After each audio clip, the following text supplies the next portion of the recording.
கால சூழ்நிலைகளில் ஒருவன் செய்வது மற்றவனுக்கு தீங்காக அமைகிறது. அவனை அறியாமலேயே சில விஷயங்கள் நடக்கத்தான் செய்கிறது. அதற்கு என்ன செய்வது? காலம் இதை செய்யாது என்று நமக்கு பிரித்து கொடுக்கிறது. ஆனால் நமக்கு இடையில் ஒருவர் இருக்கிறார். நல்லதற்கும் கெட்டதற்கும் அவரே காரணகர்த்தா. அவர்தான் கடவுள். கடவுள் நம்பிக்கை இல்லாதவர்கள் தன்மீதே நம்பிக்கை இல்லாதவர்கள் என்று அர்த்தம்.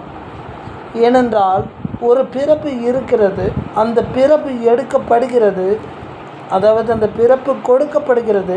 ஒருவனுக்கு, ஒரு மனிதனுக்கோ மிருகத்திற்கோ ஒரு பறவைக்கோ பிறப்பு கொடுக்கப்படுகிறது.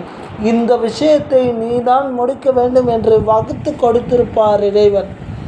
இன்ன உருவத்தில் இன்ன விஷயத்தை நீ முடிக்க வேண்டும் என்ற ஒரு கணிப்பு கடவுளுக்கு இருக்கத்தான் செய்யும். ஆனால் அதை மனிதனோ நம்ப மறுக்கிறான். இதுதான் உண்மையான காரணம். பகட்டான வாழ்க்கைக்கு ஆசைப்பட்டு தனக்கு கொடுக்கப்பட்ட கடமைகளை, கடவுளால் நமக்கு கொடுக்கப்பட்ட கடமைகளை மறந்து நிலை குலைந்து போகிறான். நிலை மறந்தவன் என்ன செய்வான்? தவறான பாதையில் செல்வான். இதில் ஐயப்பாடுகள் இல்லை.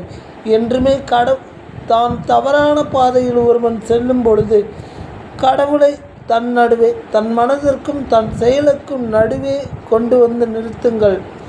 அப்படி நிறுத்தும் பொழுது உன்னுடைய மனது பக்குவப்படும். அப்படி பக்குவப்பட்டால் நீ தவறான பாதையை தேர்ந்தெடுக்க மாட்டாய்.